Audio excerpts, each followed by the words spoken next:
الحقيقة هذه السد أهميتها تقع بأكثر من اتجاه. الأول هو منع المد الملحي أن يدخل إلى شط العرب. طيب. اثنين، هي جدا مفيدة في حالة وصلت عندنا كميات من المياه العذبة من الكارون، ممكن حجزها والاستفادة منها حتى ما نطلقها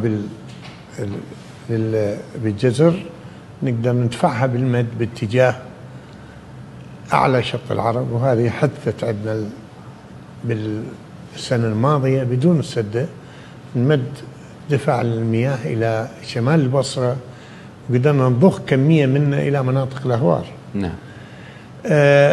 ثالثا، هي سدة إذا تصير سد مشترك في منطقة رأس البيشة بالذات، نعم، راح تخدم الطرفين، تخدمنا أنه تصير حاجز موحد إزاء التوقعات اللي أشارت إليها العديد من الدراسات والتقارير بأنه بالمستقبل هناك زيادة في مناسيب مياه الخليج، ارتفاع عن المناسيب الحالية نتيجة ذوبان الثلوج في القطبين. صحيح.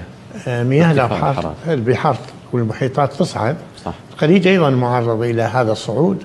فأنت إذا تتحكم بسد في فوهة شط العرب في منطقة رأس البيشة، راح تسيطر على كمية المياه اللي تتدفق، وممكن أن تكون هناك سداد جانبية تمتد إلى المناطق العالية في منطقة صفان والزبير أو أم قصر، وأيضا من الجانب الإيراني هناك أيضا مناطق عالية ممكن أن يصلوها.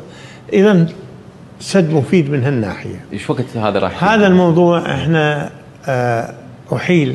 تم التوقيع عقد. نعم. أحيل إلى أحد الشركات الإيطالية استشارية لدراسته، تم توقيع العقد والمصادقة على العقد ودخل حيز التنفيذ. لكن أكو بس شرط واحد، هو موضوع المباشرة به تعتمد على فتح الاعتماد المستندي بالنسبة للمبالغ اللي موقع عليها.